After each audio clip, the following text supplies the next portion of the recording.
Welcome to VN voice of nation. Medak parliament Congress అభ్యర్థి నీలం మధు విజయానికి ప్రతి కార్యకర్త పట్టుదలతో పనిచేయాలి అని టీపీసీసీ వర్కింగ్ ప్రెసిడెంట్ తూర్పు జగ్గారెడ్డి దిశానిర్దేశం చేశారు. సంగారెడ్డి జిల్లా పటాన్చెరు మండలంలోని ఎస్వీఆర్ ఫంక్షన్ హాల్లో పటాన్చెరు నియోజకవర్గం స్థాయి ముఖ్య కార్యకర్తల సమావేశం నిర్వహించారు. మెదక్ ఎంపీ అభ్యర్థి నీలం మధు, మాజీ ఎమ్మెల్యేలు జగ్గారెడ్డి, మైనంపల్లి హనుమంతరావు, నియోజకవర్గ ఇన్ఛార్జ్ కాటా శ్రీనివాస్ గౌడ్ పాల్గొని కాంగ్రెస్ పార్టీ శ్రేణులకు దిశానిర్దేశం కల్పించారు. పటాన్చెరు నియోజకవర్గం నుంచి నీలం మధుకు 2 లక్షలకు పైగా మెజారిటీ తీసుకురావాలి అని, అందుకు ప్రతి కాంగ్రెస్ కార్యకర్త కంకణబద్ధులమై పనిచేయాలి అని కోరారు. ఏ ఆపద వచ్చినా ఇటు కాటా శ్రీనివాస్ గౌడ్, అటు నీలం మధు ఎల్లప్పుడూ అందుబాటులో ఉంటున్నారని తెలిపారు.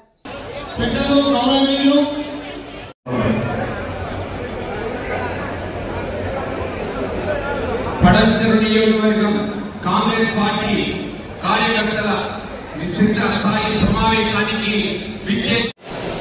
సైడ్ జరగానా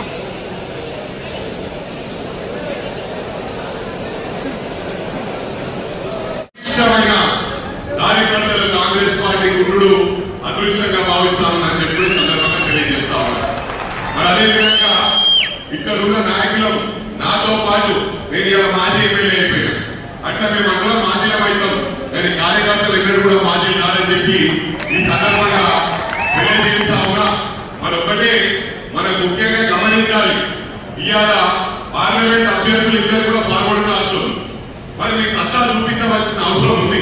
ఒక ఫార్వర్డ్ క్లాస్ వ్యక్తిగా నేను విజ్ఞప్తి చేస్తా ఉన్నా, వీరవాడు మీకు అందుబాటులో ఉండేవాడు నీలం మధు గారు.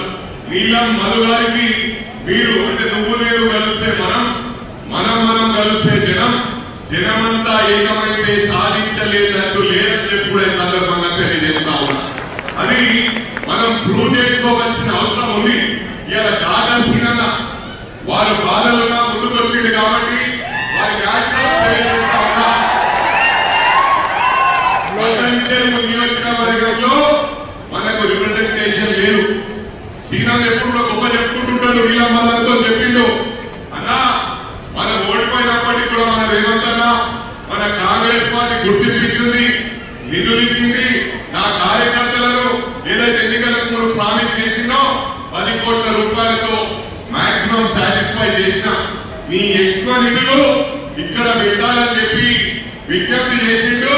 సీనను కాదని నీలం మధున్న ఏది కూడా చేయని చెప్పి ప్రమాణపూర్వకంగా తెలియజేస్తారు. ఒకటి గమనించాలి, మనకు దేవుడు ఇచ్చిన గొప్ప వరం మనకు. మీరు గతం మర్చిపోయి ఈ రోజు బీసీల సత్తా చూపించవలసిన అవసరం ఉందని చెప్పడం ఎవరికి విజ్ఞప్తి చేస్తా ఉన్నా. ఒకటే విజ్ఞప్తి చేస్తున్నా, పేద బిడ్డ రేపు మీ ఇంటికి గౌరవానికి సీన నిద్ర వచ్చి అర్ధరాత్రి మీకు ఏ అవసరం ఉన్నా పని చేస్తారని చెప్పి కూడా మరి అది గమనించాలి. డబ్బులు గేట్ కార్యక్రమం కొడతారు, ఇవి గమనించాలి. నేను ఎక్కువ మాట్లాడదలుచుకోలేదు, ఎందుకంటే ఆకలితో ఉన్నారు మీరు. జగన్ మాట్లాడతాడు, మీకు అండగా ఉంటాం. ఇక్కడ ఉన్న వాళ్ళందరం జగన్ కానీ నేను కానీ నీలం మధున్న కానీ కాటా శ్రీనివాస్ గౌడ్ కానీ అర్ధరాత్రి పిలిస్తే పలుకుతామని చెప్పి సందర్భంగా తెలియజేస్తా ఉన్నా. మీకు ఏ కష్టం వచ్చినా అది మా కష్టంగా పరిష్కరిస్తాం. మరి మా కష్టంగా పరిష్కరిస్తూ కావాలన్నా ఓటుకు 2,000 రూపాయలు 3,000 రూపాయలకో మనం అమాయకులం అని చెప్పి 3,000కో 2,000కో మరి ఇలా ఉన్నోళ్ళు కాబట్టి వాళ్ళు 4,000 గుర్తుండొచ్చు. 4,000 ఎన్ని రోజులు వస్తాయి? 4,000కి మనం వస్తుందా? ఒక ఇల్లు నెల కిరాయి వస్తుందా?